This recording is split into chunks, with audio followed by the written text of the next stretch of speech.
மெரினா பீச்சில் வந்து முகத்தில் கட்சிப்பை கட்டிக்கிட்டு உள்ளே வந்து போன முறை நீங்கள் வந்து ஜல்லிக்கட்டு போராட்டத்துக்குலாம் ஆதரவு தெரிவிச்சில்ல. எனக்கு என்ன சந்தேகமாக இருக்குன்னா, அனிதா வீட்டுக்கு போன விஜயம் இன்னைக்கு ஆளுகிற அரசாங்கத்தில் இருக்கிற விஜயம் ஒரே ஆளா டூயல் கேரக்டர். லத்தியில் வந்து எலக்ட்ரிக் இதை வந்து பேட்டரினா வச்சு அவனுக்கு ஷாக் அடிக்கிறது மாதிரி அடிக்கிறாங்க. எப்படி அடிப்ப ராஸ்கர் நீங்க? கார்பரேட் திருடர்களுக்கு கைகளிலே சாவியை கொடுத்து திருட விட்டுட்டு திருட்டு பயல்களுக்கெல்லாம் ராஜ மரியாதை. அப்ப நீட்டு எதிர்ப்பு என்பது விஜய் நடத்திய நாடகமா? திமுக ஆட்சியில் நடக்கிற போது குய்யோ முறையோன்னு கத்துறது, அதே தாவேக ஆட்சியில் வந்தா உனக்கு வந்தா ரத்தம், எனக்கு வந்தா தக்காளி சட்னிங்கிற கதை மாதிரி. வைகோ அவர்கள் என்ன சொல்றாருன்னா, காவல்துறை மரணம் வந்து இப்போ மட்டும் நடக்குது, எல்லா ஆட்சி காலத்திலும் நடக்குது. அதனால காவல் சித்திரவதை மரணத்தை வந்து சகஜமாக நார்மலைஸ் பண்றாருன்னா வைகோவை விட ஒரு மட்டரகமான தலைவர் யாருமே கிடையாதுன்னு.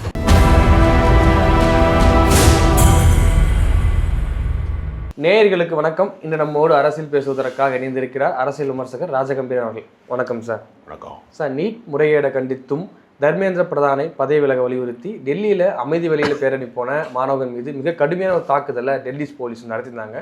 அதை கண்டித்து தமிழ்நாடு முழுவதும் வந்து போராட்டம் நடத்திட்டு இருக்க சூழலில் இதை கண்டித்து வந்து ஒரு அறிக்கையை வந்து தாவேக தரப்பில் வெளியிடப்பட்டது. ஆனால் அந்த அறிக்கையில் வந்து மோடி அரசுங்கிற பேர், மோடிங்கிற பேரோ அமித்ஷாங்கிற பேரோ பாஜகங்கிற பேரே இல்லாமல் ஒரு கண்டன அறிக்கையை வெளியிட்டிருக்காங்க. இது வரைக்கும் வெளிப்படையாக பாஜகவை கண்டிக்காத ஒரு அரசாக தாவேக இருக்கு. எப்படி பார்க்குறீங்க இதை? முன்னாடிலாம் என்ன செய்வாங்கன்னா, ஒரு அதிகாரி மேலே ஏதாவது ஒரு பிரச்சனை வருது அப்படின்னா, யார் புகார் அளித்தவன் அப்படிங்கிற பேர் தெரிஞ்சிச்சுன்னு வச்சுங்க, நம்மளை விசாரிச்சிருவாங்க, நம்மளை தூக்கிட்டு போயிடுவாங்க, அவன் ரொம்ப கிரிமினலான ஆளு அப்படின்னு பயந்துக்கிட்டு குற்றச்சாட்டு சொல்லுவாங்க.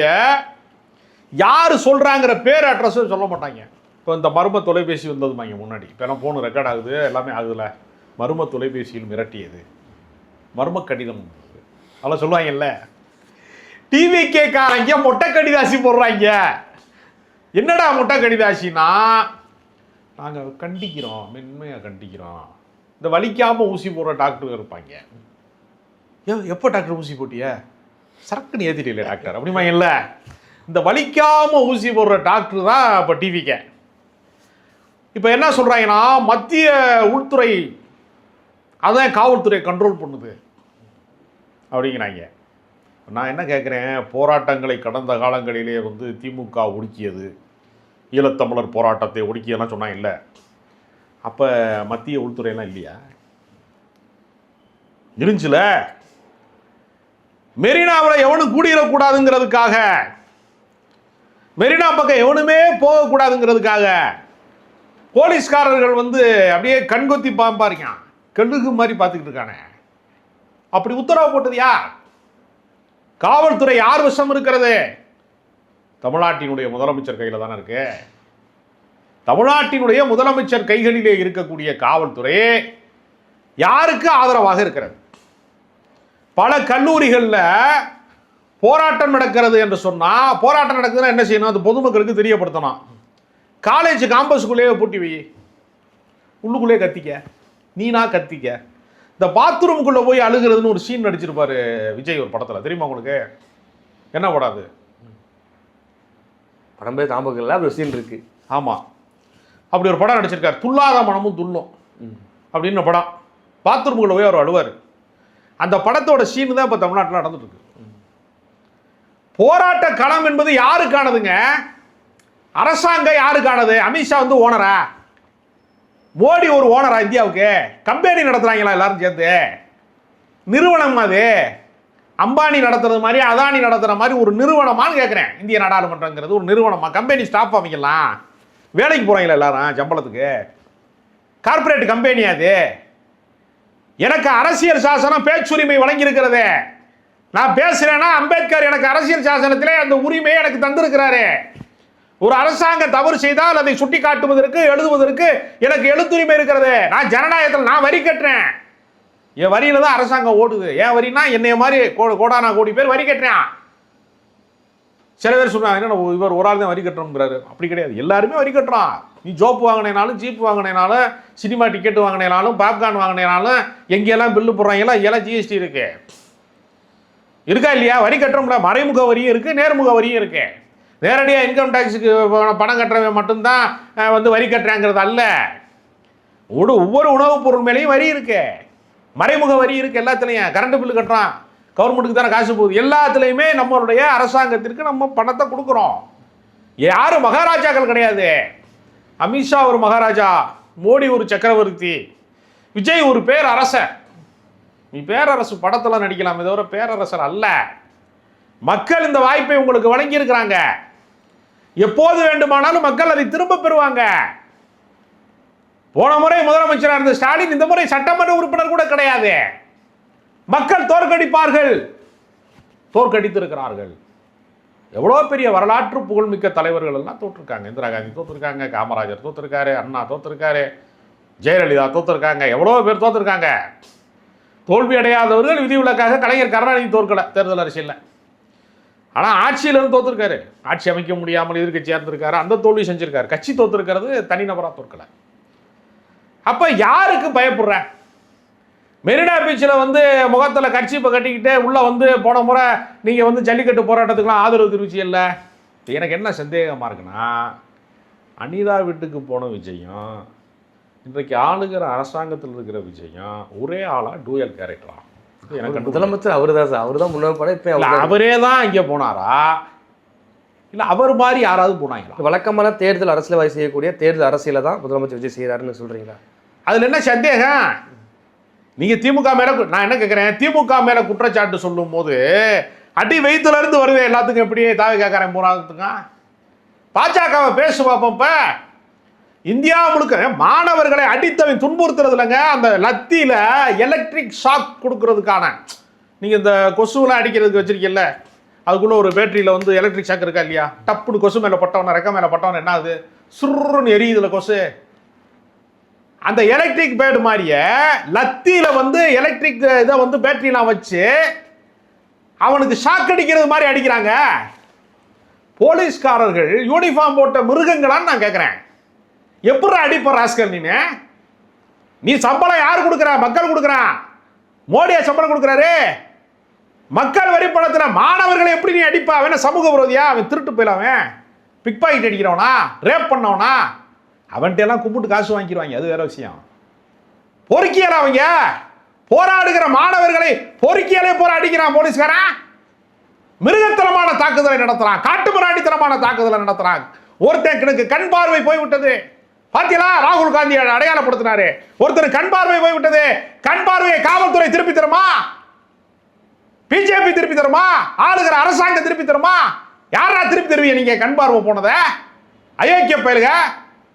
கோடிக்கணக்கான ரூபாய், ஆயிரக்கணக்கான கோடி பிரைவேட் செக்டாருக்கு கொடுத்து நீட்டை வந்து நீ நடத்துன்னு சொல்லி கோச்சிங் சென்டரை நடத்த விட்டு ஒரு கல்விக்கான ஒரு மாஃபியா கும்பலை கட்டவிழ்த்து விட்டு கார்ப்பரேட் திருடர்களுக்கு கைகளிலே சாவியை கொடுத்து திருட விட்டுட்டு திருட்டு பயல்களுக்கெல்லாம் ராஜமரியாதை. போராடுகிற மாணவர்களுக்கு கண் பார்வையை பறிக்கிறான். எவ்வளோ கொடுமை அதெல்லாம். உன் வீட்டு பிள்ளைய அடிப்பியா? நான் போலீஸ்காரர்களை பார்த்து கேட்குறேன். இல்லை சார், இப்போ நீட் எதிர்ப்பு தான் நிலைப்பாடுன்னு சொல்லக்கூடிய தாவேக்கா தேர்தல் அரசியலில் தேர்தல் வரும்போது அதான் மையமாக வச்சு பேசினவங்க. இப்போ நீட் எதிர்ப்புன்னு மாணவர் களத்தில் நிற்கும் போது அவங்க கூட நிற்காம அவர்களை ஒடுக்கிற வேலை செய்யறத அந்த தாவேக்கா அரசு நிலைப்பாடு எப்படி பார்க்குறீங்க? நான் என்ன கேட்குறேன்னா, தாவேக்காவை ஒரு கூட்டம் நடத்துது. இப்போ முதலமைச்சர் போய் திருச்சியில் போய் திருச்சி கிழக்கில் நன்றி தெரிவிக்க போகிறார். பல ஊர்களுக்கு போகிறார்ல. காவல்துறை என்ன செய்யுது? தடியடி நடத்துதா? வரம்பு மீறான்ல இங்கே தடியடி நடத்துதா? கண் பார்வை போகுதாங்க? அடிக்கிறாங்களா? எலக்ட்ரிக் ஷாக் வச்சு அடிக்கிறாங்களா? பூட்டி வைக்கிறாங்களா? பாதுகாப்பு தானே கொடுக்குற? போலீஸ்காரன் ஆளுங்கட்சிக்காரனுக்கு சல்யூட் போட தெரியுதுல, போலீஸ்காரங்களுக்கு, அதிகாரிகளுக்கு, ஐபிஎஸ்ன்னு பேர் போட்டிருக்கிறவனுக்கெல்லாம் தெரியுதுல, சல்யூட்லாம் அடிக்க தெரியுதுல. அந்த அயோக்கிய பயல்களை பார்த்து நான் கேட்குறேன், ஏடா ஆளுங்கட்சிக்காரனுக்கு சல்யூட் போடுறீங்களா? மாணவர்கள் குற்றவாளிகளா?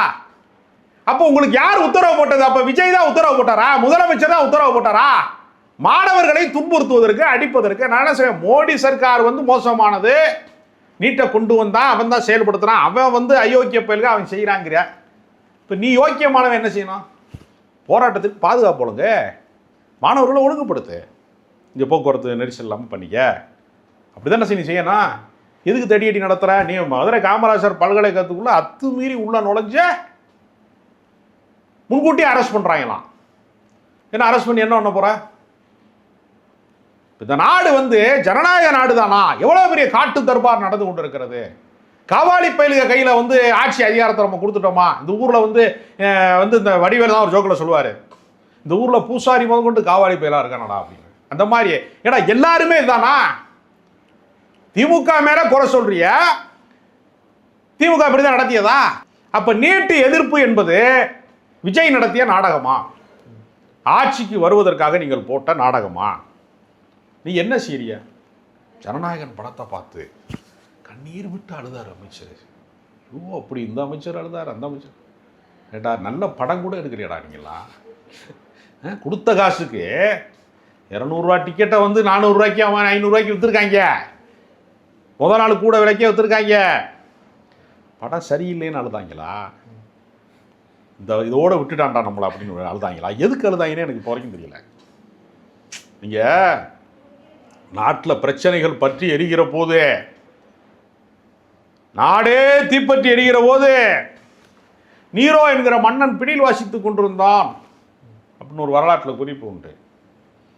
அதைத்தான் ஜனநாயகன் படம் பார்க்குறாங்க. கேட்டா முதலமைச்சர் விஜய் அவர்களே 2வது முறை வந்து படத்தை மீண்டும் பார்க்க போறார். நல்ல விஷயம். அந்த படத்தை 2வது முறை யாராலையும் பார்க்க முடியலன்னு ஒரு சவால் இருக்கு. அதை முறியடிப்பதற்காக செகண்ட் டைம் யாராலையும் பார்க்க முடியாது, அவ்வளவு கருணை கொடூரமாக எடுத்து வச்சிருக்காங்க. அதனால 2வது முறை அவரே பார்க்குறாரு. போராடுகிற மாணவர்களை பாருங்க.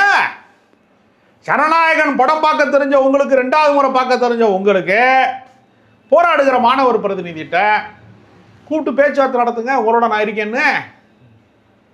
அப்போ இரட்டை வேடத்திலே விஜய் நடிக்கிறாரா அப்படிங்கிற கேள்வி நமக்கு வருது. சிபிஎம் உடைய மாநில செயலர் சண்முகம் என்ன சொல்றாருன்னா, தமிழ்நாடு போலீஸ் வந்து யார் கட்டுப்பாட்டில் இருக்குது? ஏன்னா விழுப்புரத்தில் அமைதி வழியில் போராடின எஸ்எஃப் டைஷி மாணவர்களை வலுக்கட்டாயமாக தூக்கி கைது பண்ணுறான். அப்போ விழுப்புரம் காவல்துறை யார் கட்டுப்பாட்டில் இருக்கோ கேள்வி வைக்கிறார். உண்மையாக தமிழ்நாடு காவல்துறை விஜய் கட்டுப்பாட்டில் இருக்காங்கிற கேள்வி வருது. ஆமாம், கூட்டணிக்கு ஆதரவு தெரிவித்தாங்க இல்லையா, அதுக்கான பலனை அவர்கள் அனுபவிக்க தொடங்கி விட்டாங்க. ஜனநாயகம் செத்து போயிடும், தனிப்பெரும்பான்மை பெறலை, மக்கள் தீர்ப்புக்கு எதிராக நாங்கள் எப்படி நிற்போம், திமுக காரங்க ஓட்டில் நாங்கள் ஜெயிச்சா கூட நாங்கள் தாவேக்காவுக்கு ஆதரவு தர்றோம், ஜனநாயகத்தை காப்பாற்ற போகிறோம் அப்படின்னு போனீங்களே. இப்போ உங்களாலேயே அடிக்கிறானே, போலீஸ்காரன் வந்து லத்தியில் அடிக்கிறானே, தூக்கிட்டு போகிறானே, கோழி குஞ்சை வந்து கள்ளப்பறாந்து தூக்குனது மாதிரி தூக்குறானே உங்களையெல்லாம். என்னடா நீங்கள் கூட்டணியில் இருக்க முடிய? என்ன மரியாதை இருக்கிறது உங்களுக்கு? கூட்டணி கட்சி தலைவர்களுக்கு என்ன மரியாதை இருக்கு? ஒன்றுமே இல்லையே. நெரிசல் மரணம் நிகழ்ந்த போது கூட கைது செய்யப்படலையே நீங்கள்லாம். புஷியானது கைது செய்யப்பட்டாரா? ஆதவர்ஜனா கைது செய்யப்பட்டாரா? யாரையுமே கைது செய்யலையே. சந்தர்ப்பம் கிடச்சிச்சு அந்த கவர்மெண்ட்டுக்கு, எல்லாரையும் தூக்கி உள்ளே வைக்கிறதுக்கு ஒரு அரசாங்கத்துக்கு ஒரு வாய்ப்பு கிடச்சிச்சு. 48 நாள் தலைமறைவாக இருந்தாங்க. அவ்வளோ பெரிய மாவீரர்கள் அவங்க, தலைமறைவாக இருந்த மாவீரர்கள் இவங்களை யாருமே கைது செய்யலையே. ஏன் போராடுகிறவர் மேலே கைது செய்கிறேன்? அப்போ நான் என்ன சொன்னேன், பகிரங்கமாக மோடி வழியிலே தான் தாவேகா நடக்கிறதுன்னு டிக்ளேர் பண்ணேன். பாஜக வேற, தாவேகா வேறன்னு நீங்கள் கருதுறது உங்களுடைய தவறு. ஹரியும் சிவனும் ஒன்று, அறியாதே வாயில மண்ணு. தாவேகா பாஜக வந்து எல்லாமே நாங்கள் ஒன்று தான். மோடி தான் எங்களுடைய கொள்கை வழிகாட்டி. நீ பெரியார் கொள்கை வழிகாட்டி, அண்ணல் அம்பேத்கர் வந்து எங்களுக்கு வந்து கொள்கை வழிகாட்டி. இந்த சீனையெல்லாம் போடுறதை நிப்பாட்டிட்டு மோடியின் வழியிலே, அமித்ஷாவின் வழியிலே விஜய் நடக்கிறார். இல்லை, ஆதவர்ஜன் என்ன சொல்கிறாருன்னா, போராடக்கூடிய மாணவர்களுக்கு நாங்கள் துணை நிற்கிறோம். ஆனால் நீட்டுக்கு எதிராக டெல்லியோட குரல் வேற, தமிழ்நாட்டோடைய குரல் வேறன்னு சொல்கிறோம். என்ன குரல்? ரெண்டு வித்தியாசம். நாம் வந்து பேன் நீட்னு சொல்கிறோம், அங்கே பேர் நீட்னு சொல்லி போயிட்டு இருக்கு. சரி, நீட்டு முழுமையாக ஒழிக்கப்பட வேண்டும். ஆமாம், அதுக்குரிய நடவடிக்கை. என்ன அர்த்தம்? நீ நீட்டில் முறையேடு கூடாதுன்னு அவன் போராடுறான், நீட்டே கூடாதுன்னு நம்ம போராடுறான். ரெண்டு தானே வித்தியாசம். இப்போ நீட்டே கூடாதுன்னு சொல்கிறேன், கூடுதலாக போராடுறதுக்கு அனுமதிக்கணும்ல. எதற்காக கல்லூரி மாணவர்கள் கைகள் கட்டப்பட்டிருக்கிறது? ஏன் மெரினா பூட்டப்பட்டிருக்கிறது? எதற்காக போலீஸ் வந்து தடியடி நடத்துகிறது? எதற்காக எஸ்எஃப்ஐ மாணவர்கள் கைது செய்யப்படுகிறார்கள்? எதற்காக கூட்டணி கட்சி தலைவர்களை குண்டாந்துக்கா தூக்கிட்டு போய் அரெஸ்ட் பண்ணுறாங்க? இதுக்கு பதில் சொல்வாரா ஆதவர்ஜனா? இதற்கு பதில் சொல்வாரா விஜய்? என்னுடைய கேள்வி. ஓகே, இந்த அவங்க வெளியிடப்பட்ட அறிக்கையில் என்ன சொல்கிறாங்க அப்படின்னா, நீட் முழுமையாக வந்து அகற்றப்பட வேண்டும், குறிப்பாக வந்து ஸ்பெஷல் கண்கரண்ட் லிஸ்ட் வந்து வேணும், இடைக்கால தீர்வு வேணும்னு சொல்லியும் ஒரு கோரிக்கை முன்வைக்கிறாங்க. அது எப்படி பார்க்க, இடைக்கால தீர்வு எப்படி பார்க்குறீங்க? என்ன இடைக்கால தீர்வு சொல்லுங்கள், எனக்கு புரியலை. நிரந்தரமாக ஒழிக்கப்பட வேண்டும் என்பதுதான் என்னுடைய கோரிக்கை. என்னென்னா, மாநில சிலபஸில் படிக்கிற ஒருத்தனுக்கு மத்திய அரசாங்கத்தினுடைய பாடத்திட்டத்தில் நீட் தேர்வு நடத்தப்படுகிறது. தண்டவாளத்தில் தானே ரயில் ஓடணும், அவன் நேஷனல் ஹைவேஸில் ஓட்டணுங்கிறான். எப்படி இந்த ரயிலை தண்டவாளத்தில் இருக்கிற ரயிலை கொண்டு எப்படி நேஷனல் ஹைவேஸில் ஓட்ட முடியும்? ரோட்டில் ஓடுற காரை எடுத்துகிட்டு போய் எப்படி தண்டவாளத்தில் ஓட்ட முடியும்? 2 பாடத்திட்டமும் வேற வேற. 12ஆம் வகுப்பு வரைக்கும் படித்ததற்கான பாடத்திட்டத்தில் இருந்து எந்த கேள்வியுமே வராது அப்படின்னு சொல்கிறான். இது ஏமாற்று வேலையா இல்லையா? அப்போ அவனுடைய நோக்கம் என்ன? உயர்கல்விக்கு பணக்கார வீட்டு பிள்ளைகளும் ஆதிக்க சாதி வீட்டு பிள்ளைகளும் உயர் சாதிக்காரர்கள் என்று தங்களை சொல்லிக் கொள்கிறவர் மட்டும்தான், ஒரு சிலருக்கானதை மட்டும்தான் இந்த கல்வி இருக்க வேண்டும். சாமானியனுக்கு அது கிடைக்கக்கூடாது. அதான உண்மையான நோக்கம். ரிக்ஷா இருக்கிற வீட்டு பிள்ளை, தொழிலாளி வீட்டு பிள்ளை டாக்டர் ஆகிடக்கூடாது. அதுக்காக தானே அவன் தடுக்கிறான். அப்போ நாம் நாளைக்கு இந்தியாவினுடைய மருத்துவ கட்டமைப்பு இப்போ நீங்கள் யோசிச்சு பாருங்கள். 5 ரூபா டாக்டர் ஒருத்தர் இருந்தாருங்க, சொல்கிறாங்கல்ல. எங்கள் ஊர்லாம் மானாமதுரையில் சிவராஜன் ஒரு டாக்டர் இருந்தார். அவர் என்ன செய்வார்னா, நீங்கள் என்ன தான் நீங்கள் போனாலும், எவ்வளோ பெரிய நோயின்னு போனாலும், ஒரு அதிகபட்சம் ஒரு 60 ரூபா 70 ரூபாய்க்கு ஊசியை போட்டு 100 ரூபாய்க்கு மேலே மருந்து எழுத மாட்டார். மொத்தமே நீங்கள் 100 ரூபா கொண்டு போனீங்கன்னா வைத்தியம் பார்த்துட்டு வந்துடலாம், சரியாயிரும். டாக்டர் நான் 3 நாள் கழிச்சு வரணுமா அப்படின்னு கேட்டால், ஏன் காசு ரொம்ப இருக்கா உனக்கு, காசு கொழுப்பட்டு தலையிலையா, எதுக்கு வர்ற, சரியாக போயிருப்போம் அப்படின்ட்டார். அப்போ மெரிட்டில் படித்த மாணவர்கள் சர்வீஸ் மைண்டோட வைத்தியம் பார்த்தான் 5 ரூபா டாக்டர்கள் உருவானான். நீ கோடி கோடியாக போய் காசை கட்டி படித்தான்னா அவன் எப்படி, அவன் கொள்ளக்காரனாக தானே வருவான். சாதாரணமாக சளி பிடிச்சிருக்குன்னா ஒரு 7-8 ஸ்கேன் எடுத்துகிட்டு வா, எல்லா மிஷினும் சும்மா தான் கிடக்கு, 8000 ரூபா பில்லை போடு, 10000 ரூபா அங்கே கட்டியிருந்தானே சொல்கிறேன் போன உடனே. அப்போ அதாவது இந்த கல்வி கொள்ளையின் வழியாக மருத்துவ கொள்ளையர்கள் உருவாகிறார்கள். மருத்துவத்தின் வழியாக ஏழை எளியவர்கள் சுரண்டப்படுறான், கொள்ளையடிக்கப்படுறான். அப்போ இந்த மாஃபியா கும்பல் இதை வைத்து சம்பாதிக்கிறாங்க. அதுக்கு மத்திய அரசாங்கம் உடந்தையாக இருக்கிறது. கேட்டால் தகுதி தேர்வுங்கிறான். தகுதி பெறுவதற்காகத்தான் தேர்வே தவிர தகுதி தேர்வு கிடையாது. இதுக்குள்ளே ஒரு மோசடி இருக்குது. மாநில அரசாங்கம் இரட்டை வேடத்திலே நடிக்கக்கூடாது. இன்னும் வெளிப்படையாக சொல்லு, நீட்டை நாங்கள் எதிர்க்கிறோம்னு சொல்லு, இல்லை ஆதரிக்கிறோம்னு சொல்லு.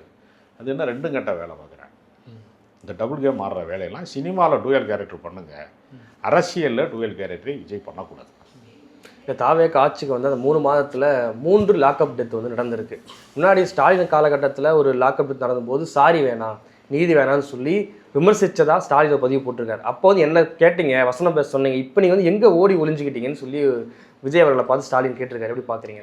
இதற்கு ஏதாவது பதில் சொல்கிறாங்களா? சபரிவர்மனுக்கு 19 இடத்துல அடித்து ஒரு மாற்றுத்திறனாளியை கொலை பண்ணியிருக்கிறாங்க அப்படின்னு ஒரு பிரச்சனை வருகிற போது, அடுத்த ஒரு லாக்அப் டெத்து தொடர்ச்சியாக நடக்கிற போது, அடுத்தடுத்து இது மாதிரியான காவல் சித்திரவதை மரணங்களுக்கு காவல்துறையை கையில் வைத்திருக்கக்கூடிய முதல்வர் சாரி கேட்க வேணாம், ஏதாவது பேசுகிறாரா? முதல்ல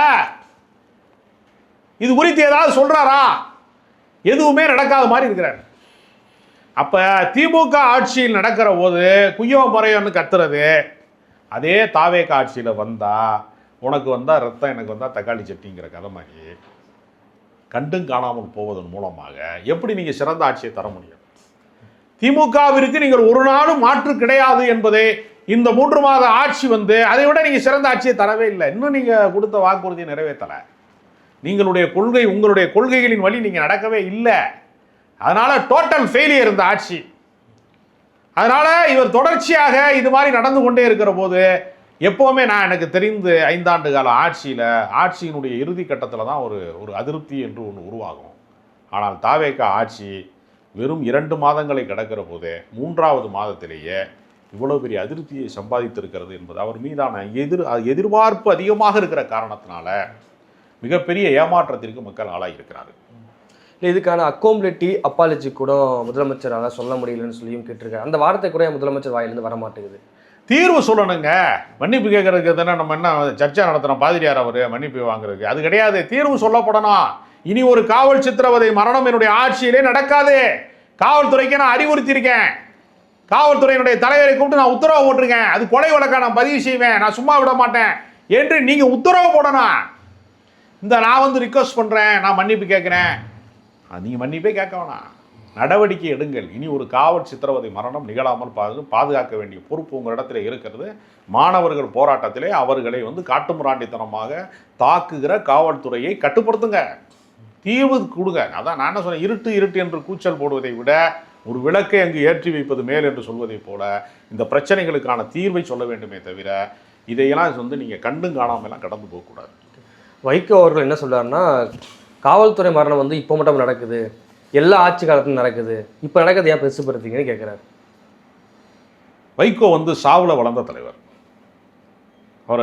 அவர் மீது அநீதி இழைக்கப்பட்டு விட்டது என்பதற்காக தீக்குடித்தவர்கள் மேலாம் அதை பற்றி கொஞ்சம் கூட கூச்ச நாச்சம் படாமல் அந்த கொடுமைகளையெல்லாம் வந்து தன்னுடைய வளர்ச்சிக்கு பயன்படுத்தி கொண்ட ஒரு தலைவர்.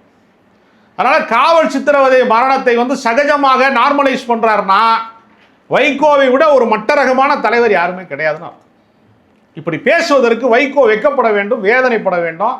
வைகோ பொது வாழ்க்கைக்கு அன்ஃபிட். அவர் பொது வாழ்க்கையிலே மீதம் இருக்கிற காலத்தில் அவமானப்பட வேண்டாம் என்று அவரை கடந்த காலத்திலே நேசித்தவன் என்கிற முறையில் நான் கேட்டுக்கொள்வேன். ஓகே சார், இவ்வளோ நேரம் நிகழ்வில் கலந்து கொண்டு பல்வேறு கருத்துக்களை பயன்படுத்த நன்றி சார்.